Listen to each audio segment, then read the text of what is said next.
জাতীয়তাবাদী সমমনা দল কর্তৃক আয়োজিত আজকের ইফতার মাহফিল অনুষ্ঠানের সম্মানিত সভাপতি ডক্টর ফরিদুজ্জামান ফরহাদ, সামনে উপস্থিত বাংলাদেশ জাতীয়তাবাদী দল স্থায়ী কমিটির সদস্য, সম্মানিত সদস্য জনাব মির্জা আব্বাস, উপস্থিত বিভিন্ন রাজনৈতিক দলের শীর্ষ নেতৃবৃন্দ এবং আমন্ত্রিত সকল অতিথিবৃন্দ, আসসালামু আলাইকুম। প্রথমে আমি জাতীয়তাবাদী সমমনা দল আহ, সকলকে আমি আন্তরিকভাবে ধন্যবাদ জানাচ্ছি আজকে এই ইফতারে আমাকে এবং দোয়া অনুষ্ঠানে আমাকে দাওয়াত দেওয়ার জন্য। সম্মানিত অতিথিবৃন্দ, এই যে জাতীয়তাবাদী সমমনা দল, এখানে বেশ কয়েকজন, আমি জয়েন করার পরে, অনুষ্ঠানে উপস্থিত হওয়ার পরে বেশ কয়েকজন নেতার বক্তব্য শুনেছি এবং তার মধ্যে কয়েকজন একটি বিষয় উল্লেখ করেছেন। কি সেটি? সেটি হচ্ছে যে 31 দফা। এটির সাথে আমরা এখানে ঘরে উপস্থিত প্রত্যেকেই পরিচিত, খুব ভালোভাবে পরিচিত। কথাগুলো নতুন কিছু নয়, কথাগুলো এর আগেও আমরা বলেছি, আমি বলেছি, আপনারাও বিভিন্ন সময় বিভিন্ন জায়গায় বলেছেন। কি সেটি? সেটি হচ্ছে যে এই যে 31 দফা, 31 দফাটি কেন বা কখন আমরা দিয়েছি, এটি কিন্তু খুব গুরুত্বপূর্ণ একটি বিষয়। এখানে আমরা যেই মানুষগুলো উপস্থিত আছি, যেই রাজনৈতিক দলগুলোর নেতৃবৃন্দ এখানে উপস্থিত আছেন, আমরা সকলেই কিন্তু একটা সময়, প্রচণ্ড সংকটকালীন সময় দেশের ভিতর দিয়ে যাচ্ছে, সেই সময় আমরা 31 দফা, প্রথমে এটি ছিল 27 দফা, পরবর্তীতে আপনাদের প্রায় সকলের সাথে, অর্থাৎ যেই গণতন্ত্রের পক্ষের রাজনৈতিক দলগুলো, আমরা পলাতক যে স্বৈরাচার, তার বিরুদ্ধে আমরা রাজপথে ছিলাম, একসাথে আন্দোলন সংগ্রামে ছিলাম, বাংলাদেশের মানুষের রাজনৈতিক অধিকার, বাক স্বাধীনতা অধিকার তথা অর্থনৈতিক অধিকার আদায়ের লক্ষ্যে আমরা সংগ্রামে ছিলাম, রাজপথে ছিলাম। সেই সকল দলগুলো একসাথে বসে আলোচনা করে আমরা প্রায় 2.5 বছর আগে, 2 থেকে 2.5 বছর আগে আমরা উপস্থাপন করেছিলাম 31 দফা জাতির সামনে। কেন নেতৃবৃন্দ আমরা উপস্থাপন করেছিলাম?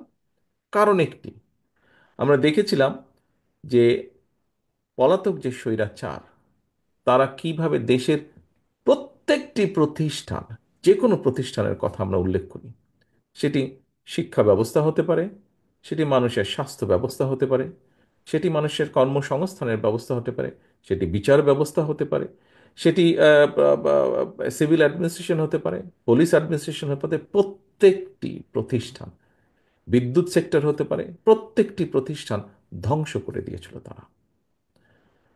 সবচেয়ে বড়, সবচেয়ে প্রথমে যেটি ধ্বংস করেছিল সেটি হচ্ছে বাংলাদেশের নির্বাচনী ব্যবস্থাকে বিতর্কিত এবং ধ্বংস করে দিয়েছিল।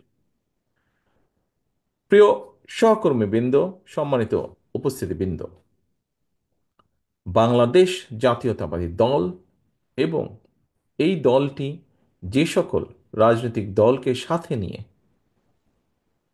বাংলাদেশের মানুষের অধিকার প্রতিষ্ঠার আন্দোলনের সংগ্রামে ছিল, আমরা সকলে বিশ্বাস করি যে এই যে যেই প্রতিষ্ঠানগুলোকে ধ্বংস করে দেওয়া হয়েছিল, সেই প্রতিষ্ঠানগুলোর আমাদেরকে মেরামত করতে হবে। এবং যেহেতু আমাদের রাজনীতি হচ্ছে বাংলাদেশকে ঘিরে, বাংলাদেশের জনগণকে ঘিরে, আমাদের রাজনীতির সবচেয়ে বড় পুঁজি হচ্ছে এই দেশের জনগণ। কাজেই এই বিষয়গুলোকে যদি আমরা মেরামত না করি, এই কাঠামো, রাষ্ট্রের এই কাঠামোগুলোকে যদি মেরামত না করি, এই দেশকে আমরা আমাদের কাঙ্ক্ষিত লক্ষ্যে নিয়ে যেতে পারবো না, মানুষের প্রত্যাশা অনুযায়ী গড়ে তুলতে সক্ষম হব না। সম্মানিত উপস্থিতিবৃন্দ, এখানে আপনাদেরকে একটি ছোট ঘটনা আমি উল্লেখ করতে চাই। আহ, মির্জা আব্বাস সাহেব, উনি ওনার বক্তব্যে একটি বিষয় উল্লেখ করেছেন। আরও অনেক, আমরা পত্রিকার পাতায়, সংবাদ চ্যানেলে, আমরা টিভি চ্যানেলে বিভিন্নভাবে যখন দেখি, আমাদের আশেপাশে বিভিন্ন বিষয় নিয়ে কথা হচ্ছে, সংস্কারের বিষয় নিয়ে কথা হচ্ছে, বিভিন্ন রকম সংস্কারের বিষয় নিয়ে কথা হচ্ছে।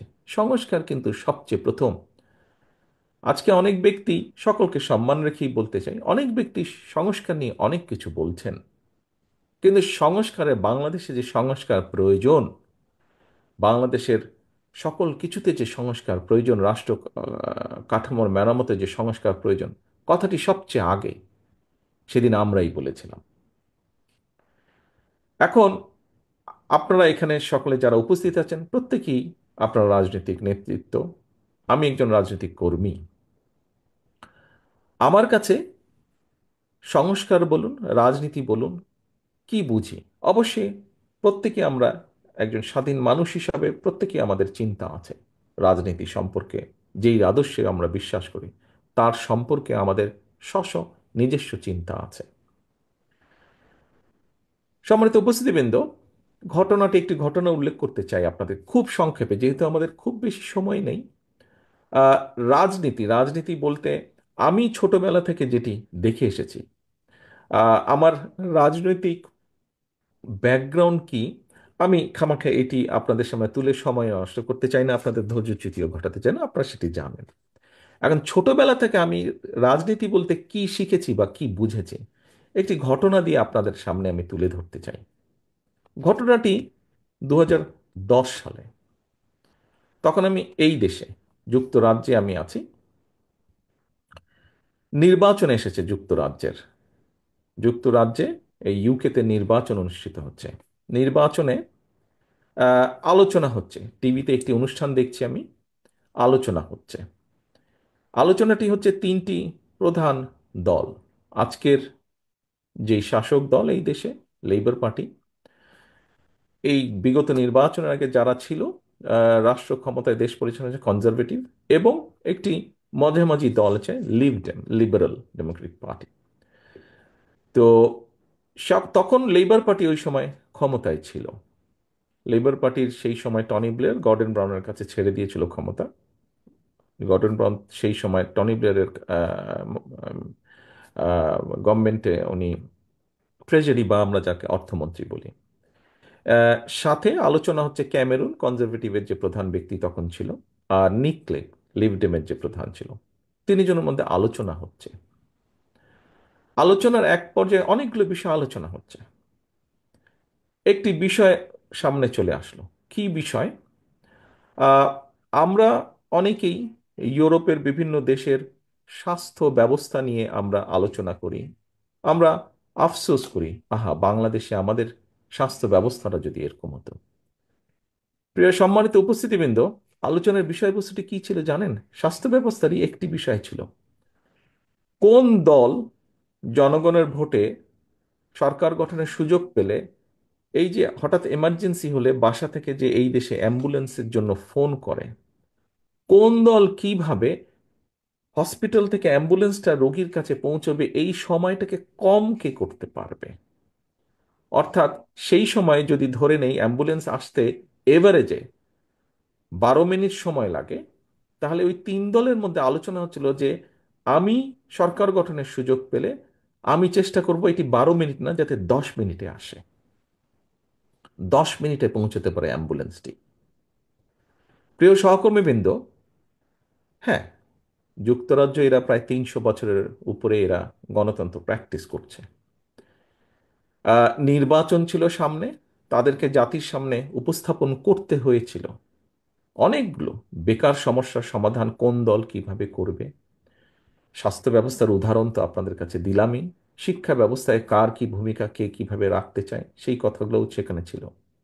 অ্যাম্বুলেন্সের ঘটনাটি আপনাদের সামনে আমি এজন্যই উপস্থাপন করলাম যে একটি গণতান্ত্রিক রাষ্ট্রে, গণতান্ত্রিক ব্যবস্থায় জনগণের যদি সুযোগ থাকে কে দেশ পরিচালনা করবে, সেই সুযোগ যদি জনগণের থাকে, জনগণের হাতে থাকে, জনগণের সেই ক্ষমতা থাকে, তাহলে রাজনৈতিক দলগুলো এইরকম বিষয়, অর্থাৎ 12 মিনিট থেকে কিভাবে 10 মিনিটে অ্যাম্বুলেন্সের টাইমটাকে নিয়ে আসবে, এই বিষয়গুলো আলোচনা হয়।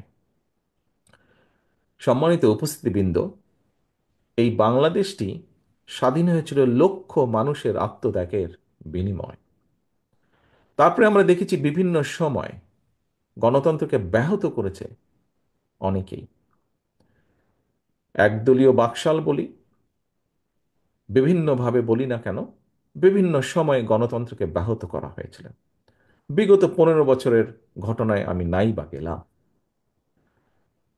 জুলাই আগস্টে জনতার যে অভ্যুত্থান, এই দেশের মানুষের, জনগণের রাজনৈতিক দলগুলোর সাথে জনগণের সমর্থন ছিল বলেই সম্ভব হয়েছে পলাতক স্বৈরাচারের মতন একজন মাফিয়া স্বৈরাচারকে এই দেশ থেকে বিতাড়িত করতে সক্ষম হয়েছে সকলে মিলে।